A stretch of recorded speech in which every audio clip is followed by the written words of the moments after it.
Hello student, स्वागत है आप सभी का हमारे YouTube channel Sharma study zone में।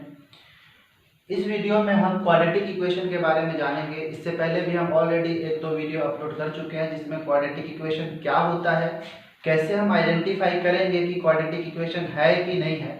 तो सिंपल अगर मैं ये बोलना चाहूँ कि अगर आप क्लास 10th में है या क्लास 12th में है, अगर आप 12th में अगर पहुँच चुके हैं और अगर आपको पता नहीं है कि क्वाड्रेटिक इक्वेशन को कैसे सॉल्व करना है तो आप समझ लीजिए कि आपका मैथ्स कमज़ोर है। ठीक है, अगर आप 10th में हैं या फिर अभी जस्ट 10th में आए हैं तो अगर नहीं आ रहा है तो फिर भी आप समझ सकते हैं। तो चलिए इस वीडियो में हम आपको सिखाएंगे कि किसी क्वाड्रेटिक इक्वेशन को हम कैसे सॉल्व करेंगे। तो क्वाड्रेटिक इक्वेशन क्या होता है, उसको सॉल्व करने से पहले हम एक उसका जनरल फॉर्मेट देख लेते हैं कि क्वाड्रेटिक इक्वेशन होता क्या है। तो क्वाड्रेटिक इक्वेशन जो है लगभग इस फॉर्मेट का होता है ax² + bx + c = 0। ये quadratic equation in one variable है, जिसमें हमारे पास जो वेरिएबल हम यहाँ पे यूज कर रहे हैं वो है x। इसके बाद जो कांस्टेंट टर्म्स है जिसको हम यहाँ पे कोफिशिएंट बोलेंगे,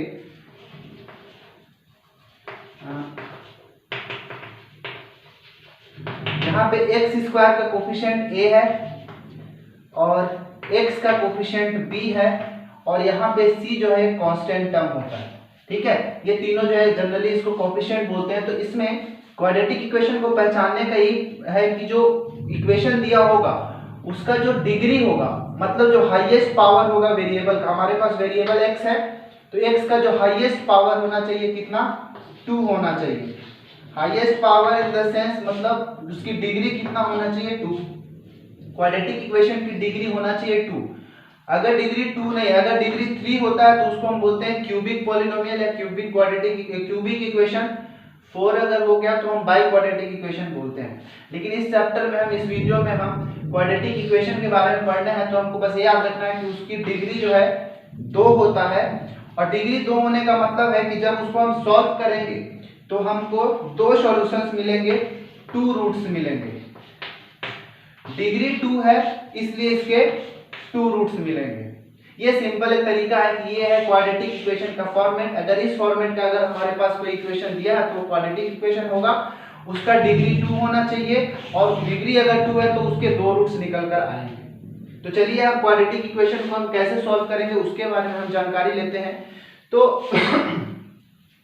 क्वाड्रेटिक इक्वेशन को सॉल्व करने के हमारे पास 3 मेथड्स होते हैं। The first method is middle splitting method, second method जो होगा कंप्लीटिंग स्क्वायर मेथड और जो थर्ड मेथड होगा वो क्वाड्रेटिक फॉर्मूला मेथड होगा। ये तीनों मेथड से हम क्वेश्चंस को बना के देखेंगे। क्या ये भी हम देखेंगे क्या एक इक्वेशन को हम तीनों मेथड से सॉल्व कर सकते हैं कि नहीं। तो हम ऑब्वियसली एक किसी भी इक्वेशन को हम तीनों मेथड सॉल्व करते हैं तो आपका इन तीनों मेथड में से किसी एक पर अच्छे से पकड़ होना चाहिए, क्योंकि अगर आप एग्जाम में लिखते हो तो बहुत सारे वर्ड प्रॉब्लम्स रहेंगे। उन वर्ड प्रॉब्लम्स को आपको इक्वेशन का फॉर्म देना पड़ेगा, इक्वेशन फॉर्म देने के बाद उसको सॉल्व करना पड़ेगा। तो ये तीनों मेथड में मैं आपको समझाने जा रहा हूँ, उसको सॉल्व कैसे करते हैं इन तीनों मेथड का यूज करके आपको सिखाने जा रहा हूँ। आपको जो भी मेथड अच्छा लगे उस मेथड को आप एक पकड़ बना लो और उसी का ज्यादातर यूज करें अपने इक्वेशन को सॉल्व करने के लिए। चलिए सॉल्व करते हैं। आगे मैं कुछ क्वेश्चंस लेता हूँ, उसको हम सॉल्व करेंगे। तो चलिए शुरुआत करते हैं हम अपना शुरू। तो पहला हम मेथड हम मिडिल स्प्लिटिंग मेथड का यूज करेंगे किसी भी क्वाड्रेटिक इक्वेशन को हल करने के लिए। देखिए हम यहाँ पे 2 इक्वेशंस लेकर रखे हैं। पहला इक्वेशन है 6x² - x - 2 = 0 and second equation है 9x² - 3x - 2 = 0। मैं दोनों इक्वेशन का तीनों मेथड से सॉल्व करूंगा। पहले इक्वेशन को उठाऊंगा और ये तीनों मेथड से आपको सॉल्व करके दिखाऊंगा। इसके बाद सेकंड क्वेश्चन को भी मैं इन तीनों मेथड से सॉल्व करूंगा। इसके बाद लास्ट में आपके लिए कुछ क्वेश्चन छोड़ कर जाऊंगा जो आपको ट्राई करना है। अगर आपको समझ में आता है तो आप उसको सॉल्व करके कमेंट बॉक्स में आप उसका आंसर हमें बता सकते हैं। चलिए मैं पहला क्वेश्चन लेता हूं और तीनों मेथड से सॉल्व करता हूं, सिखाता हूं कि आखिर कैसे क्वाड्रेटिक इक्वेशन को सॉल्व किया जाए। तो पहला इक्वेशन को हम पहले लेते हैं। तो पहला मेथड मैं यूज कर रहा हूं मिडिल स्प्लिटिंग मेथड। मैं यहां पे लिख देता हूं मिडिल स्प्लिटिंग मेथड। इक्वेशन है हमारे पास 6x² minus x minus 2 equals to 0। ये हमारा इक्वेशन है, इसको हम मिडिल स्प्लिटिंग मेथड से सॉल्व करने जा रहे हैं। तो इसका मिडिल स्प्लिटिंग का मतलब क्या है कि हमारा जो बीच वाला टर्म होगा, पहले तो क्या जो क्वाड्रेटिक इक्वेशन दिया होगा उसके जो वेरिएबल्स होंगे, x की पावर को डिक्रीजिंग ऑर्डर में आपको लिखना है। यहाँ पे x की पावर 2 रख दिए, इसके बाद यहाँ पे x की पावर 1 वाला लेना है, यहाँ पे x की पावर 0 वाला लेना है। 2 को हम 2x टू दी पावर 0 भी लिख सकते हैं।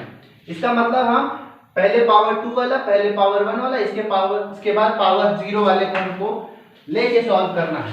तो चलिए ये हमारा, तो मिडिल स्प्लिटिंग का मतलब कि जो मिडिल वाला टर्म होगा, हमारे पास मिडिल टर्म कितना है, x है, और x के सामने अगर कोई वेरिएबल नहीं है, कांस्टेंट नहीं है, मतलब यहाँ पे हम 1 पुट कर सकते हैं, ठीक है, क्योंकि 1 पे यहाँ पे मल्टीप्लिकेशन होता है। तो मतलब जो मिडिल वाला टर्म है इसको हमको स्प्लिट करना है, दो पार्ट में, 2 नंबर में ब्रेक करना है।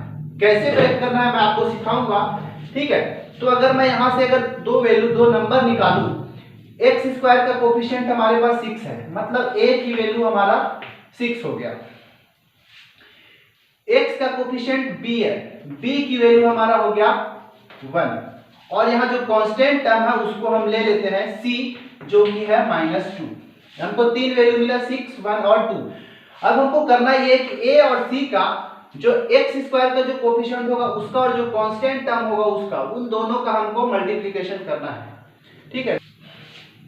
a की वैल्यू हो गया 6 और b की वैल्यू, सॉरी यहाँ पे b की वैल्यू जो हमारे पास है -1 है, c की वैल्यू -2 है, ठीक है। अब हमारा काम क्या है कि जो a है और c का प्रोडक्ट कर दीजिए, a और c का इंटू कर देते हैं हम और साइन के साथ। तो a की वैल्यू है 6 एंड c की वैल्यू हो गया -2, इन दोनों का प्रोडक्ट किए तो हमको मिला -12।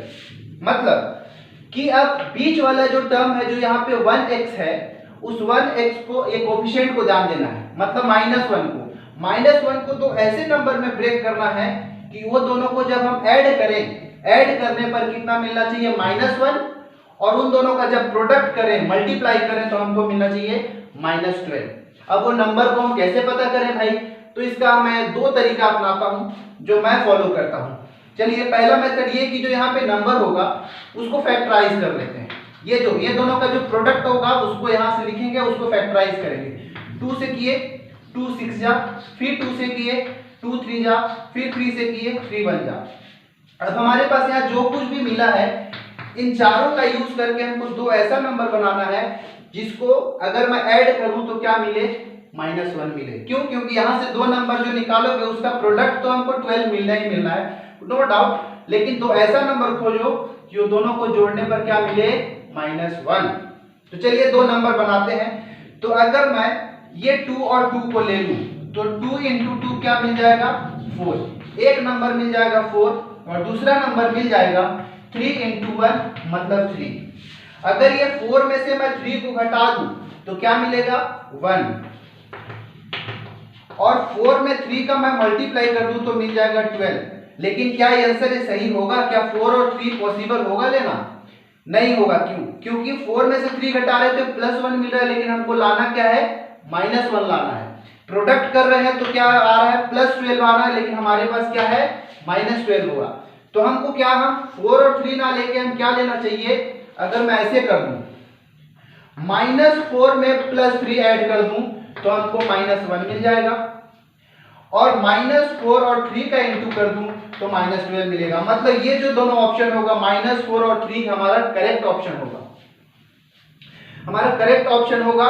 मतलब हमको 2 नंबर मिल चुका है, -4 और +3, ये दोनों नंबर का ही हमको यूज करना है। अगर आपको ना समझ में आया हो तो एक बार इस वीडियो को रिवाइंड करके फिर से देखिए, मैं डायरेक्ट वैल्यू को अब रख रहा हूं यहाँ पे। तो ये हमारे पास है 6x² -1x -2। हमारे पास 2 नंबर क्या क्या मिला, -4 मिला, मैं यहाँ पे लिखता हूँ -4, और दूसरा मिला है 3। चलिए वैल्यू रखते हैं। हमारे पास यहाँ इसको सेम टू सेम लिखना है, 6x²,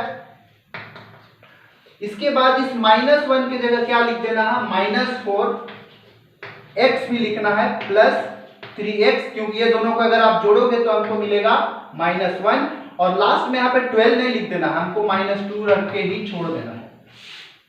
उम्मीद है आप सभी को अभी समझ में आ रहा होगा। तो ये हमारा अभी तक ये बीच वाले मिडिल वाले टर्म को हमने स्प्लिट कर दिया है। अब हमको क्या करना है, कॉमन लेने का मेथड करना है। कॉमन लेना है हमको, यहाँ पे ये दो टर्म को हमको एक साथ लेना है, यहाँ पर ये दोनों टर्म को एक साथ लेना है। ये दोनों में जितना कुछ कॉमन मिले ले लो, यहाँ पे जो कुछ कॉमन मिले ले लो। चलो कॉमन लेते हैं। ये दोनों में क्या कॉमन दिख रहा है, एक कॉमन तो हमको x दिख रहा होगा, यहाँ पे एक x कॉमन ले सकते हैं। साथ ही साथ हमको 2 भी कॉमन दिख रहा है। यहाँ पे 6 में से, क्योंकि 2 के टेबल में 6 भी आता है 4 भी आता है, तो मैं 2 कॉमन ले रहा हूँ। 2 कॉमन लिया तो बच जाएगा यहाँ पे 3 और एक 6 दोनों में, तो मैं एक x भी कॉमन ले रहा हूँ 2x।